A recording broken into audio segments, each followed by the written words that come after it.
Ladies and gentlemen, this ceremony will begin in 5 minutes. Please silence all cell phones and electronic devices at this time.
Please rise for the entrance of the stage party and remain standing for the playing of the national anthem and invocation.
join me for the invocation. Father God, we gather today to recognize publicly these young men and women who have attained the skills, knowledge, wisdom, and potential to be commissioned officers in our Army, Navy, Air Force, and Marine Corps. God, I pray that you would raise them up to be leaders of character, integrity, resolve, and honor. May they be decisive in their decision-making, relentless in their pursuit of excellence, and unwavering in their enforcement of the highest moral and ethical standards. May they be brave and courageous, able to face uncertainty and danger with confidence and poise. May they lead by example, that others may seek to emulate them. Grant them insight, that they might correctly balance the demands of mission and command with the needs of their subordinates and their families. May they always turn to you for wisdom and find that you are their unfailing refuge and strength. May they always sense your presence in their midst, and may they find that their faith never fails. We pray this in your holy name.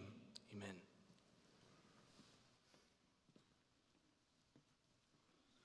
Please be seated.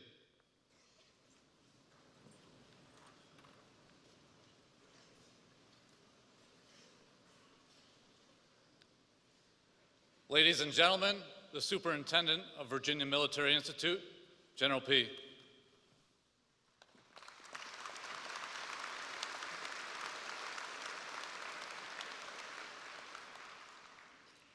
Good morning. On behalf of General John Jumper, President of the Virginia Military Institute Board of Visitors, and the entire VMI community, it gives me great pleasure to welcome those who will soon receive their commissions, their proud families and friends, members of the VMI faculty and staff, members of the Corps of Cadets. Today's ceremony marks the culmination of 4 years of serious study and work on the part of each graduate and the beginning of a life of service to the nation in a tradition that extends to the founding of our great republic. Moreover, it is the fulfillment of one of the central and historic purposes of VMI, the women who will follow in their paths from this day forward, and it's my honor now to welcome Army Lieutenant General Gary H. Cheek, a 1980 U.S. Military Academy graduate, who is the Director of the Army Staff, Headquarters, U.S. Army at the Pentagon. Marine Corps Lieutenant General Kenneth F. McKenzie, Jr., a 1979 graduate of the Citadel, who is the Deputy Director of Strategic Plans and Policy, J5, the Joint Staff at the Pentagon. Navy Rear Admiral Stephen C. Evans, also a 1986 graduate of the Citadel, and who's the commander of the Naval Service Training Command at Great Lakes, Illinois. And Air Force Lieutenant General Jerry D. Harris, Jr., a 1985 graduate of Washington State University, who is the Deputy Chief of Staff for Strategic Plans, Programs, and Requirements, Headquarters U.S. Air Force at the Pentagon. And with the wartime demands of duty and responsibility that these officers face, VMI is privileged to welcome these senior officers to deliver the commission oath to soon-to-be officers of all of our services. Although these distinguished officers represent separate branches of the armed forces, it's important to remember that they, all who lead and all who serve our country in the military, are members of a dedicated and highly professional team with many, many things in common. For example, not only have they gained their higher education at the same or similar institutions, their advancement through the ranks has included advanced degree programs and attendance at service schools at times offered by sister services. This is one of the great strengths of our military establishment, and for those of you who choose to remain in the military, a pathway through these many schools lies before you.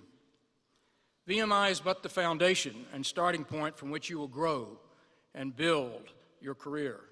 And the flag officers with us today are products of that outstanding system.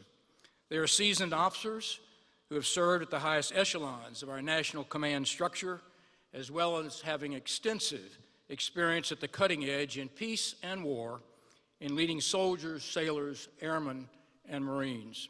We are honored by their presence today, and let's give them our applause in appreciation for their service.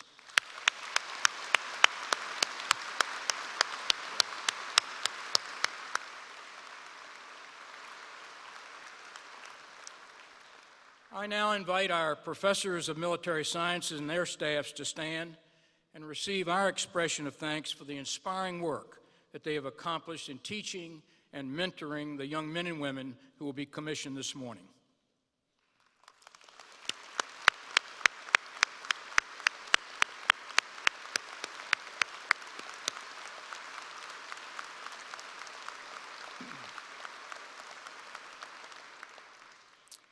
And now I ask that all of the veterans and those currently serving in the audience stand, cadets, faculty, staff, parents, grandparents, and other guests here today to receive our heartfelt thanks for your service to the nation. Please rise.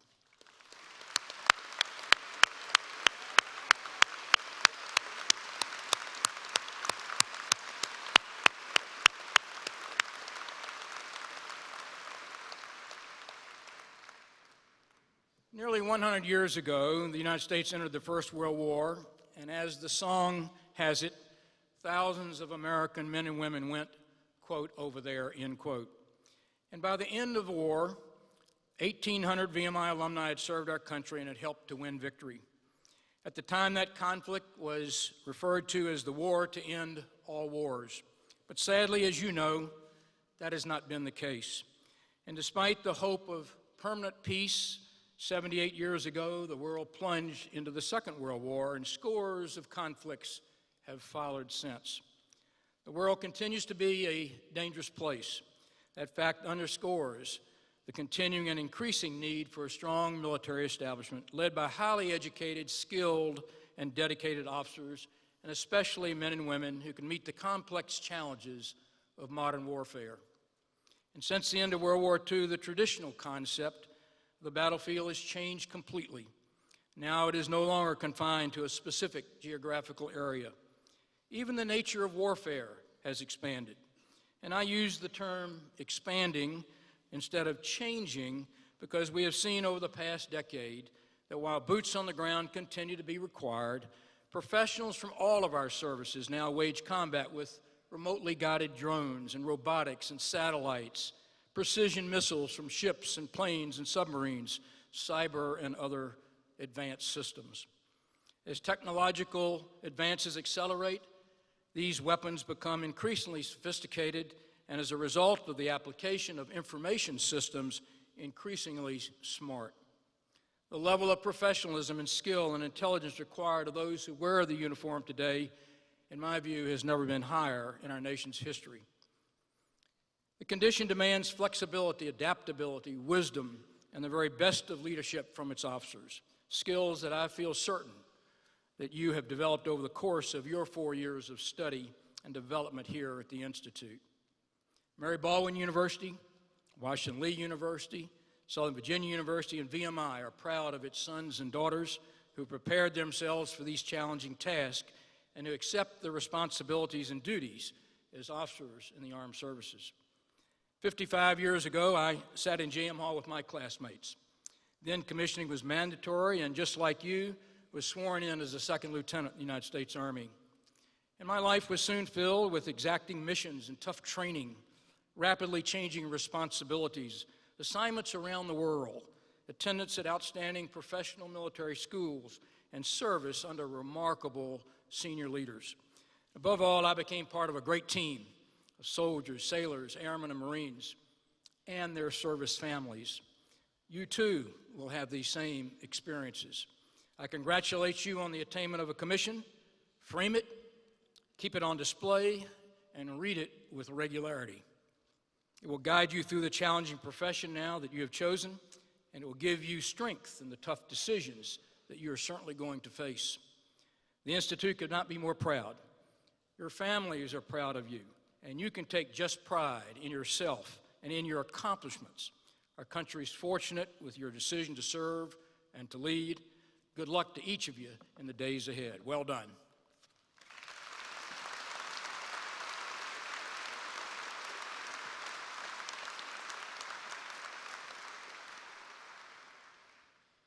Ladies and gentlemen, it is my distinct honor to be able to introduce our Army Commissioning Officer, Lieutenant General Gary Cheek. General Cheek is a graduate of the United States Military Academy at West Point, where he is commissioned a field artillery officer. He has commanded at all levels, most notably as commander of the Division Artillery for the 25th Infantry Division, commander of CJTF 76 in Afghanistan, and the commanding general of the Warri Transition Command. Following several strategic level positions on the Army staff, as well as duty as the Deputy Commanding General of 3rd U.S. Army, Lieutenant General Cheek has served as the Director of the Army Staff since July 2015. I can think of no finer officer to officiate over these proceedings. Ladies and gentlemen, General Cheek.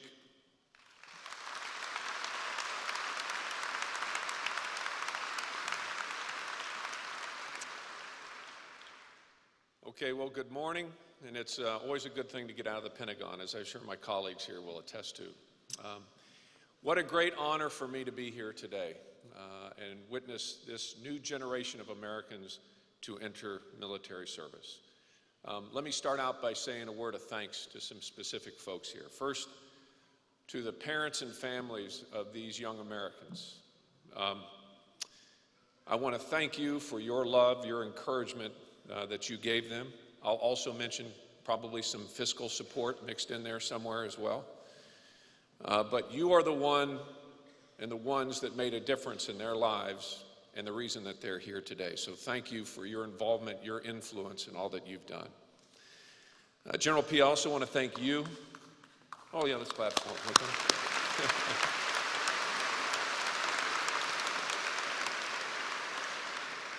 General P, I also want to thank you and the staff and faculty here at Virginia Military Institute for imparting on these graduates the intellect, the fitness, and maybe most of all the character that they will need to lead our servicemen and women wherever the nation may call.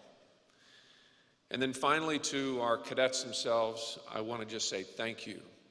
Thank you for choosing to serve your country when 99% of your comrades, your fellow citizens, choose not to. We need you. You will do great things for the nation, and we're forever grateful. I want to issue you a challenge. I want you to be the leader that you would want to lead you. I want you to think about that in terms of physical fitness, that you will not just achieve the minimum standards, but you'll achieve the highest standards. And that while your college education may be almost over or over, you'll dedicate yourself to the profession of arms and forever be a student of warfare, whether that's history or doctrine or the specific technical things you need to learn. You need to pour yourself into that, because think about it. The soldiers, sailors, airmen, Marines that you may lead, they don't want the guy that finished last in the class. They want the guy that finished first. They want the smart guy to lead them. You should be inspired and inspirational. And finally, you must have the character of being a great leader. And for the Army, that means living the Army values. I want you to know, you may think that a second lieutenant is yet but a small piece of this, enormous enterprise of defense that we have. But you should know that you may change the course of history. If you go back to the 2nd of July, 1863, in a small place called Gettysburg, and there stood in a row of trees Robert E. Lee on a hot July afternoon, and he places his hand on the shoulder of George Pickett, and he says, "General, I want you to direct your attack to that copse of trees." And he points across the field of several hundred yards. And there's a copse of trees, and to the left of it is Alpha Battery of the 4th Field Artillery, commanded by First Lieutenant Alonzo Cushing and First Sergeant Frederick Fugger. They have 4 guns arrayed there behind a knee-high rock wall, and the soldiers are preparing for what they are sure is going to be a great conflict the next day. And it does happen, and on the 3rd of July, an enormous Confederate bombardment begins as their artillery opens fire on the Union positions. And while the history books will tell you that many of those rounds fly over the front lines, they had a devastating impact on Alonzo Cushing's battery. All 4 guns are destroyed by that incoming fire. Cushing himself is wounded in the shoulder, refuses evacuation, and he and the first sergeant lead the soldiers to take the pieces of the 4 guns and get 2 back in operation. And then the attack begins. And it's led famously by Lou Armistead, who raises his sword with his hat on the tip of the sword so his soldiers can follow him. And he leads these Confederates across the open field. And this mass of men under fire from artillery, where great swaths of them are taken out by solid shot, and then grape shot, and then canister, and then finally musket fire and double canister. Incidentally, in Pickett's charge, 15 of the regimental commanders, of the 15 regimental commanders, 11 are VMI graduates. All of them would fall that day, killed or wounded. And as Pickett's charge continues and Armistead crosses over the wall, himself wounded, Alonzo Cushing is wounded a second time, and then finally he's shot and killed. And Armistead would put his hand on the wheel of the howitzer, but that's as far as he would make it. And today, at that place, is a marker that says this is the high water mark of the Confederacy. So if you think about that, Alonzo Cushing had no idea that he was at such a pivotal place in American history. He is wounded not once, not twice, but 3 times, refuses evacuation, stays and inspires his soldiers to fight on. Had he failed, this undefeated Confederate Army that had won every battle thus far, that had an emissary in Washington, D.C., ready to sue for peace following the victory on Union territory in Pennsylvania. Alonzo didn't know that. He just knew that it was his duty to lead his soldiers in combat. And had he failed, we might be two nations now. And regardless of which side you find your heritage on, I think all of us would agree that despite the terrible losses of the Civil War, the end that we have of a unified country is certainly the best one. So today, Alonzo Cushing, through generations of Americans, passes the guidon to you. Your generation will now take the lead and carry that guidon to the next generation. And I have no doubt that you will do so with distinction and great honor, no matter what challenges we face in the future.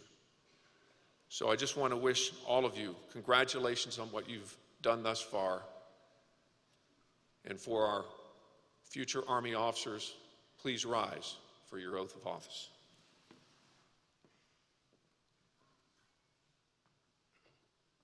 Raise your right hand and repeat after me. I state your name. Having been appointed an officer in the Army of the United States, in the grade of second lieutenant, do solemnly swear that I will support and defend the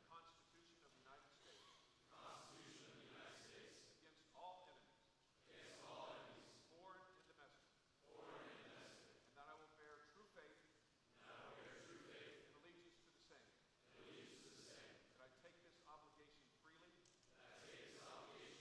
without any mental reservation or purpose of evasion, and that I will well and faithfully discharge the duties of the office upon which I'm about to enter. So help me God. Ladies and gentlemen, let's hear it for our latest.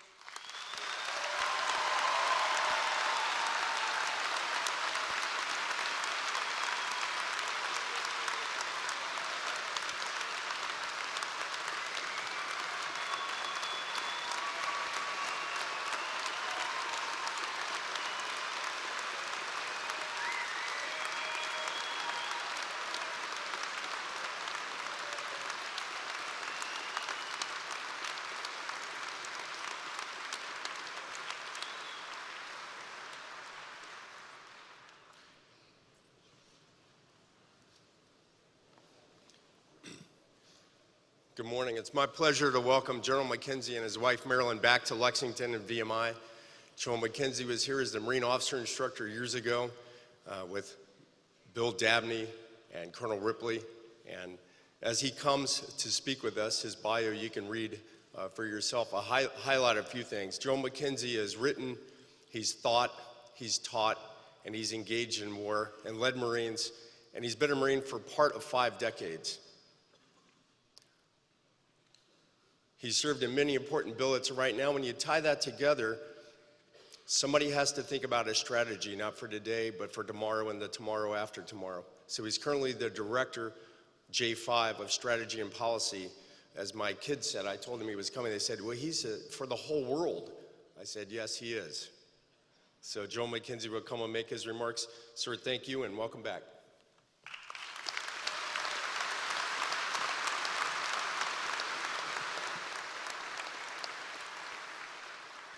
It's great to be back in Lexington.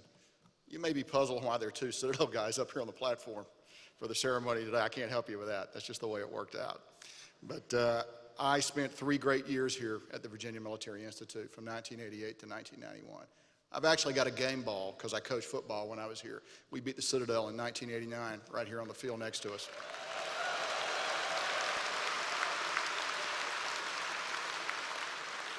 And that game ball is very important to me. And so I have strong ties here. It is great to be back. I wish I could be with you a little bit longer. Unfortunately, that's probably not going to be the case today. General P, General Jumper, family, friends of the great family of the Virginia Military Institute. Here's one thing I know for sure. Nobody's going to remember what I say today. And that's fine. because I really want to talk to the people right down here in front primarily, because it's not important that you remember what I say. It is important that you remember the handful of words that you're going to swear to here in just a few minutes.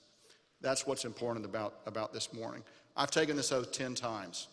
I took it in May of 1979 in Charleston, South Carolina, and I've taken it 9 times since then, because when you're a lieutenant general and you take a new job, you have to re-swear your oath even though you're not being promoted. So I've taken this oath 10 times. I've administered it hundreds of times. But the handful of words, I think, is absolutely the core of what we as professional soldiers have and what we offer the Republic. By taking this oath this morning, you're volunteering to go out and stand on the wall at night so your fellow citizens don't have to do that, so they can carry on their lives. You're accepting unlimited liability. That's a harsh burden. And as you take the oath this morning, it's just something that you need to think about. The phrase, "I will bear true faith and allegiance," which I'll give to you in just a couple of minutes, sort of sums up the ethical core of the professional officer, and that's what all of you are soon to become. So I'd just like to actually, almost a little informally, just give you a couple of pieces of advice about it. The Virginia Military Institute, the Citadel, the Military Academy, the Naval Academy, they're great preparations to be an officer in a lot of ways, because you've gone through a stern test. You know how to judge people. I know what life's like in the barracks. I know that you have a reputation. Everybody in this room wearing this uniform or wearing a cadet blouse has a reputation, and that's important to you. So you know that, and that will carry you as you go forward into the service. But I would also warn you that places like VMI, the Citadel, and the Naval Academy can produce officers that see the world in black and white. The world is not black and white. The world is nuanced. It is gray, it is green, it is infinite shades. And you've got to be able to master that if you're going to be successful as a professional soldier. You will face profound ethical challenges. Many of those ethical challenges you're going to be prepared for by the education you received here at the Virginia Military Institute. Others you're going to be supported by the laws and customs of the service. Sometimes the problem is going to be the laws and customs of the service. And those are always the toughest problems. It's not typically the battlefield problems that are the hardest. It's the ethical problems that you're going to confront probably fairly early in your career. I don't have any particular advice to prepare you for that, except to note that VMI builds people of character. I know that. I have a number of VMI people that are around me now. I spent 3 years here at the Institute. I've worked with VMI men and women all my life. So I know you're going to be very well prepared for that going out. But the key thing that will carry you in the service is your service reputation. There's a line in Othello in Shakespeare, my reputation, the part of me that is immortal. And truly, that's the case. When it's all done, when you take your uniform off, whether it's 6 years, 4 years, or 40 years, what you leave behind is what people think about you, based on the decisions you have made, the decisions you have not made, all those types of things. All those things are in front of you as you sit here on this bright, lovely morning here in the Valley. You are well prepared for the task that you're going to face. Nobody's better prepared than a graduate of the Virginia Military Institute. I look forward to serving with all of you. Character, they say, is destiny. If character is destiny, then you're going to be well prepared for the voyage ahead. Whatever your service, although I'm talking primarily to the Marines here this morning, I mean it for the entire Joint Force. Because as the Joint Staff J5, that's who I work with on a daily basis. So I'll be very brief. And just one last point, I have to jump on something General Cheek said. We should remember that General Pickett finished at the very bottom of his class at the Military Academy. So, cadets to be commissioned in the Marine Corps, please rise.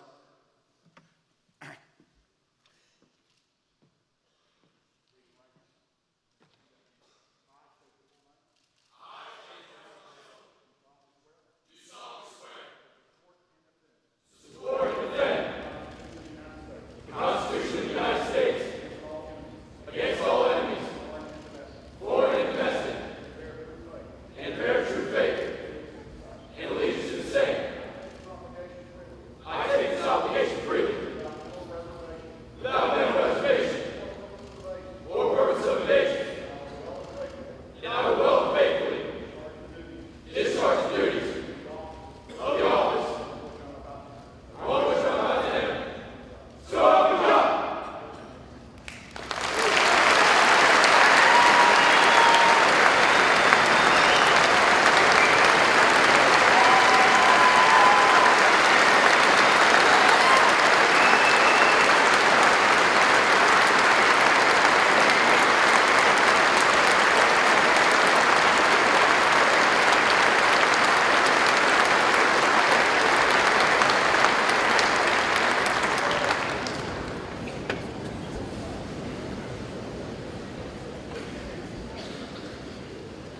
and gentlemen, now it's my pleasure to introduce Admiral Evans, the Commander of Naval Service Training Command. He's a surface warfare officer who's served on many ships, including the skipper. That means the commanding officer of the USS Mitchell, commander of Desron 50, Command Task Force 55, and our Middle East Task Force. He's also served, this means triple-hatted many jobs at the same time. The Gulf Cooperative Council, Combined Task Force 152, that's in the Persian Gulf. He served in a variety of high visibility billets and as a senior military assistant to the 75th Secretary of the Navy. And he's currently the commander of Navy Service Training Command. That's Navy boot camp. He makes all sailors and all commissioned officers through 77 Navy ROTC units, including Navy and Marine Corps officers in the United States. He's the commander for it, and it's a pleasure to welcome Admiral Evans.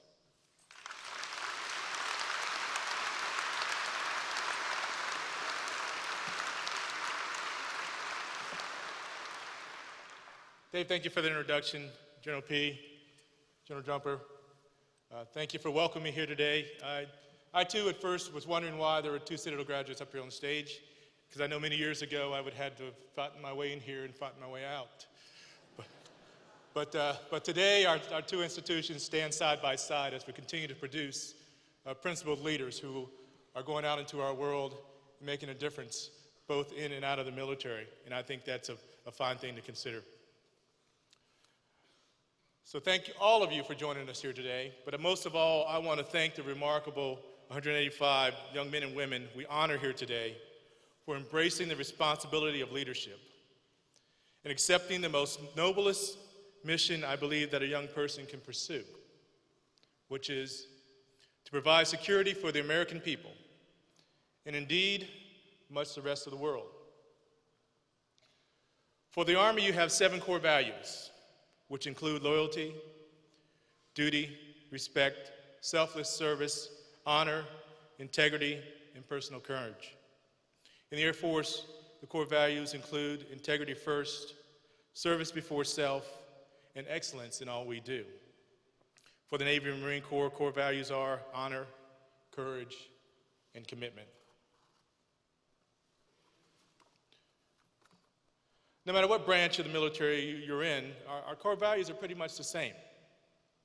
And from this day forward, as officers in our United States military, you'll be held to a higher standard. Embrace that and be proud of it. As future leaders of our fighting forces, always keep those core values in mind. Make them more than words. Internalize them. Make them your lifestyle and way of life. And you'll be successful. Now, it's been said that security is like oxygen. When you have it, you don't think much about it. But when you don't have it, it's a whole you can think about. You have stepped forward to give the American people the security that allows them to get up in the morning, take their kids to school, go to work, dream their dreams, and live lives that are full. Today, we face no fewer than 5 major immediate and emerging evolving challenges in the world that we know. Counting the prospect of Russian aggression and coercion, especially in Europe, and most recently in the Middle East. Managing the historic change in the vital Asian-Pacific region while facing a rising China. Strengthening our deterrent and defense forces in the face of North Korea's nuclear provocations. Checking Iranian aggression and negative influence in the Arabian Gulf.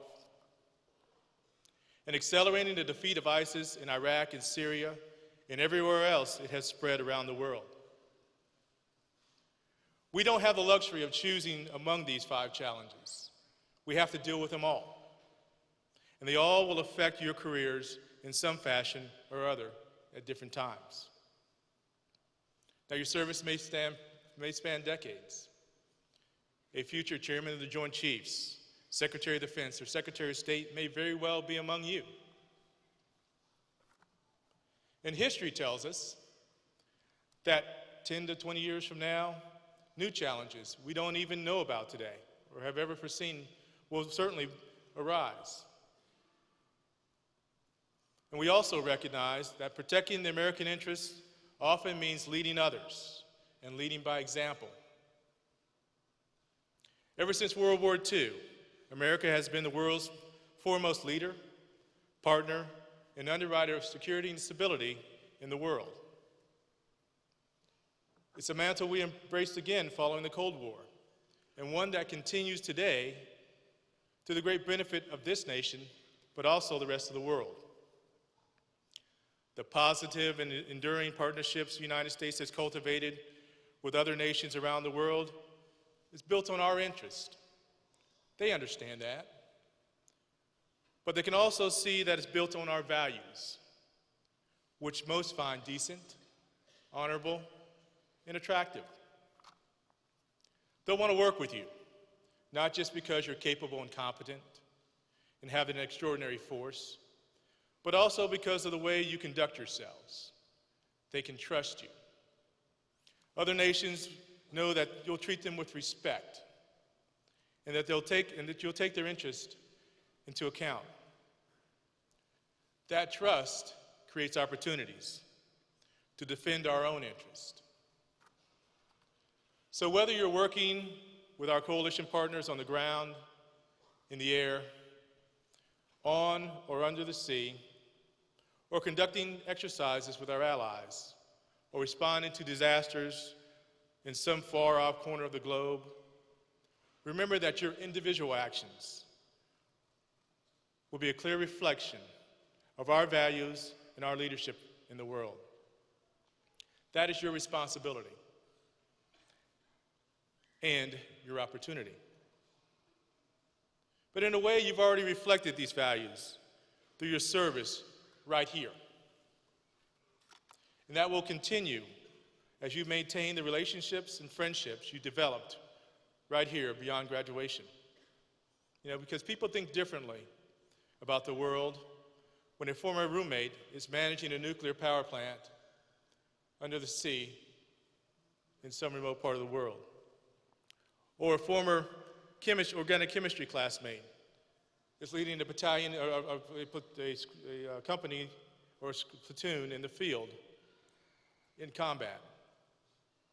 Or fellow programmers defending our nation's cybersecurity.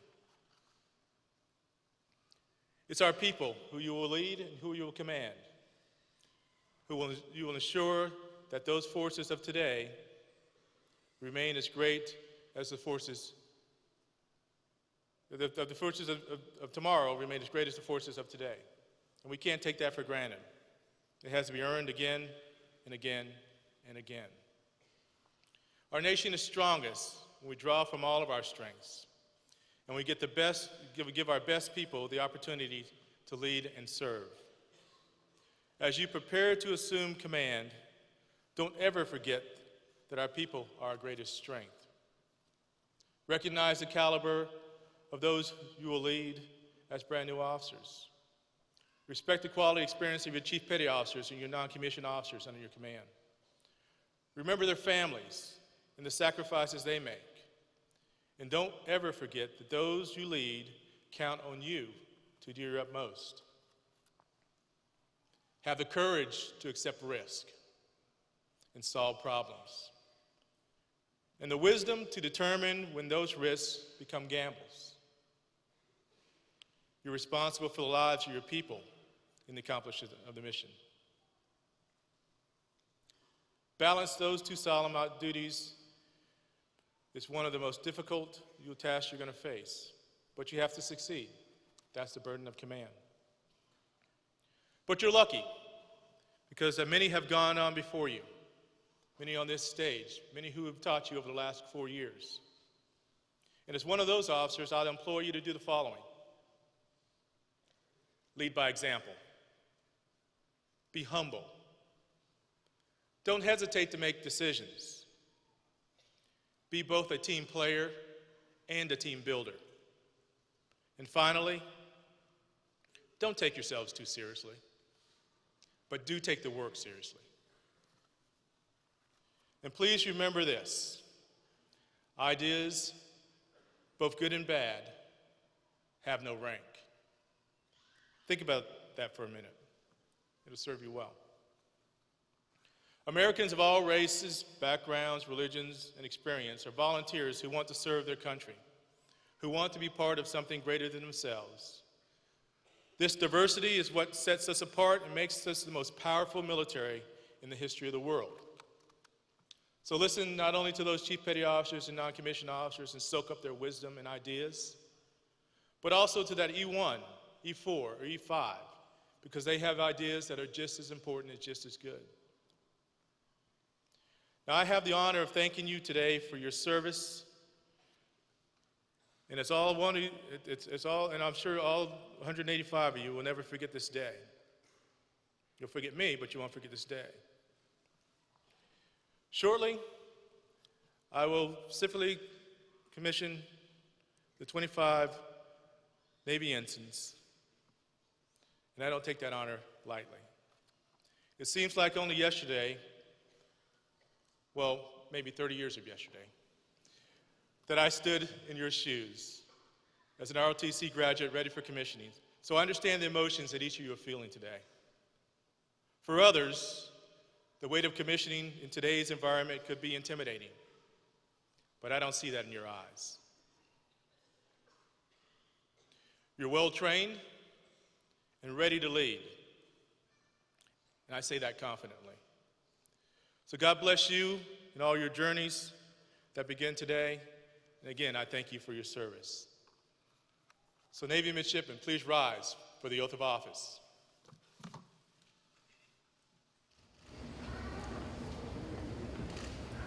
Raise your right hand and repeat after me. I state your name. I, Mike Roberts, do solemnly swear. That I will support and defend. The Constitution of the United States. Against all enemies, foreign and domestic. That I will bear true faith and allegiance to the same. That I take this obligation freely.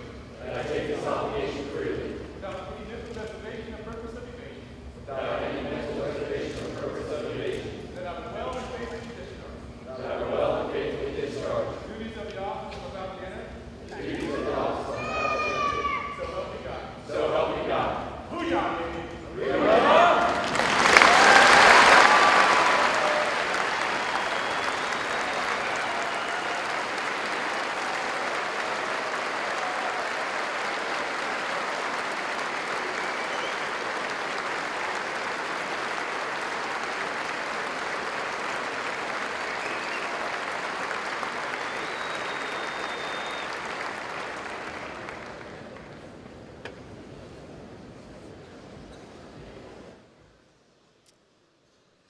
Ladies and gentlemen, it is my distinct privilege to introduce today's Air Force Commissioning Officer, Lieutenant General J.D. Harris. General Harris entered the Air Force as a 1985 graduate of the ROTC program at Washington State University. Following pilot training, he was selected to fly the Viper, which you may know as the F-16 Fighting Falcon.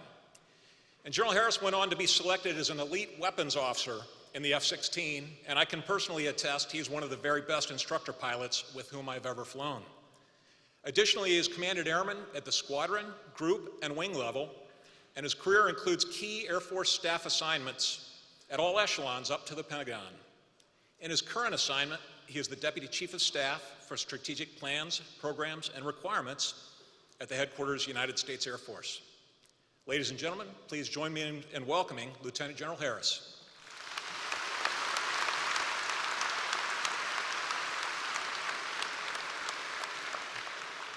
Well, thank you, and good morning, everybody. General P., it's an honor to be here, and Spider, thanks for that introduction. 51 years ago, a VMI cadet prepared himself for the same step each of you are going to take today. The nation was at war then. His war was Vietnam, and yours is a worldwide fight against violent extremism. A mere 16 months after his commissioning, he was flying over Vietnam during the bloodiest year of that conflict, and his aircraft was the C-7, a simple aircraft by today's standard, a propeller-driven one used in many of our nation's prior conflicts. Today, over half a century later, I walk past his portrait each day in the Pentagon's Arnold corridor. The image then of 4-star General John Jumper holding a model of the F-22 Raptor reminds me of the ever-changing technologies that enable warfare. The fifth-generation capabilities that redefined aerial combat could not have been foreseen at the time of his commissioning. I'm here to tell you that no matter the service that you are about to enter, the rate of change is only increasing. As the Air Force's Deputy Chief of Staff for Strategic Plans and Requirements, the long-range strategic planning and the developmental of future capabilities are within my portfolio for the Air Force. Though obviously in this unclassified forum, I can't share the specifics, what I can tell you is the technologies that we will employ in the wars of the near future were inconceivable to the warriors and scientists of the not-too-distant past. If these technologies existed anywhere, it was in the genre of science fiction. As officers charged with leading these changes, it begs the question, if the means of war are ever-changing, how do we prepare ourselves for the roles we have yet to identify using technologies the brightest minds have yet to imagine? Standing in stark contrast with the continuous advancement of technology, our oath has remained unchanged since the 1860s. It has endured such revolutions as the mechanization of the cavalry, the introduction of the domains of space and cyberspace, the advent of nuclear war and stealth technologies, and it did so by ignoring them altogether. Despite a rapidly changing world, we remain steadfast in the standard that we hold our officer corps to. Because despite the perpetual changes of the tools of warfare, what makes an officer good remains unchanged.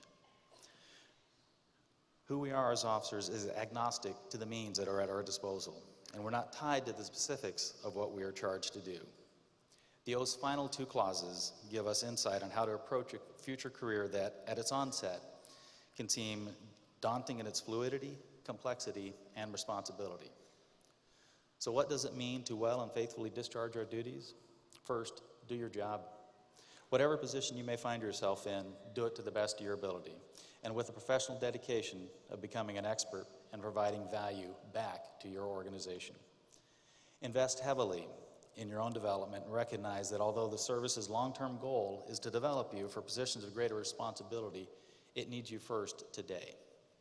Not as second lieutenant, future chief of staff, but as second lieutenant, pilot, tank commander, squad leader, or AMU OIC.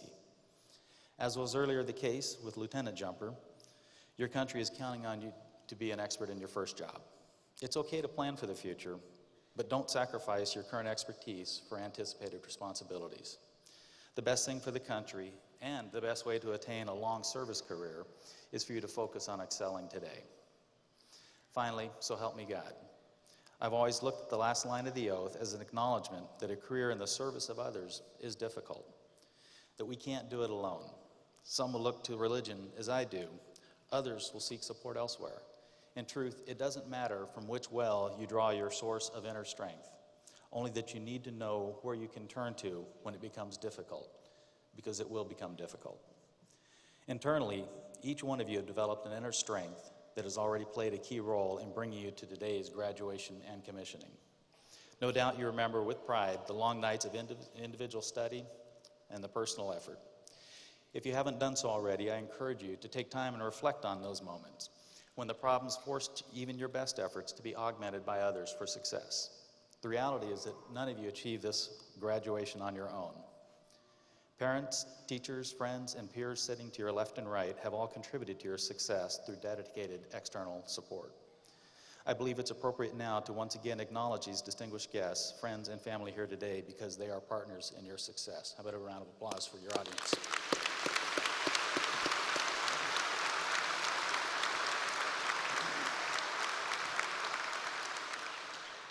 I bring this up not to humble you on a day of celebration, but to remind you that the interdependence will continue, and in fact, it will strengthen throughout your career. You won't be successful in this profession without both inner strength and external support. Our oath acknowledges that dependence. Embrace that others will help you and that you must be prepared to unselfishly provide this help to your peers as well. Well, that's it.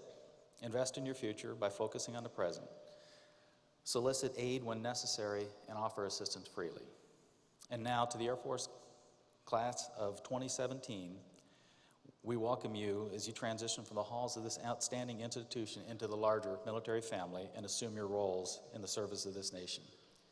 VMI, as you've heard, has a history of producing officers that have made powerful contributions to their respective services, and I'm certain you're ready to continue this rich tradition.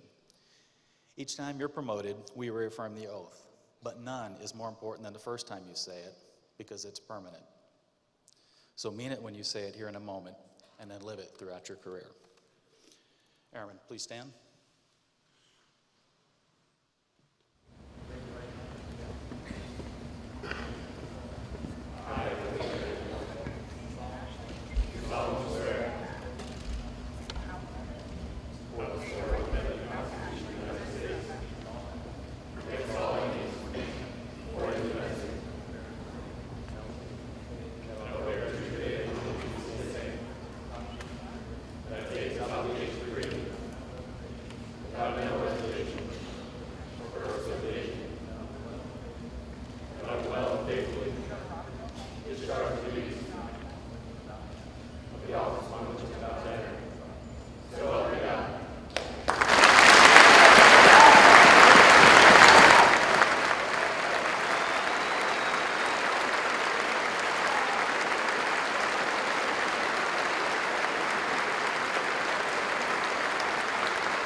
Ladies and gentlemen, please join me in one last round of applause for our newest U.S. military officer.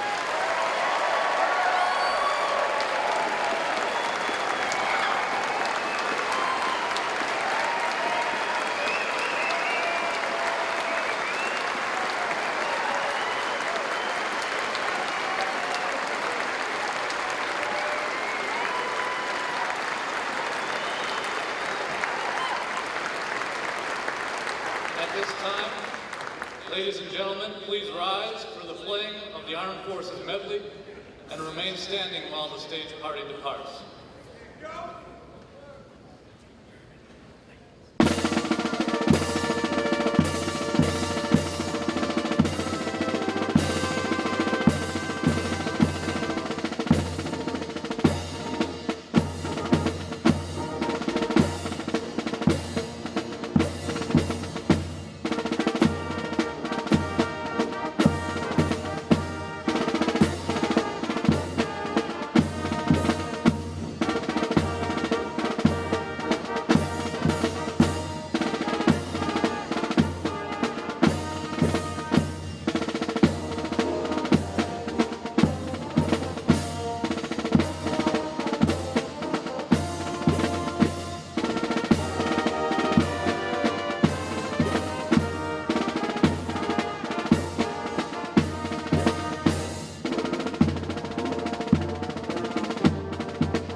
gentlemen, this concludes the joint commissioning ceremony.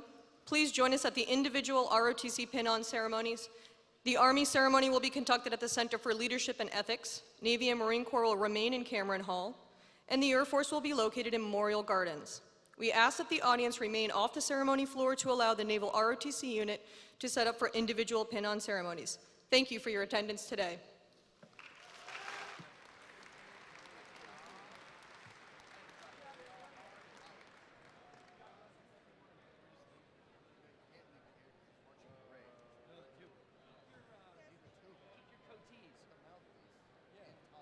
Turn them in today at the end of the day. So, jazz band, I mean, Greg Louse or Cozy? What do you want? Yeah, let's go Greg Louse, so don't think about Terry Fox.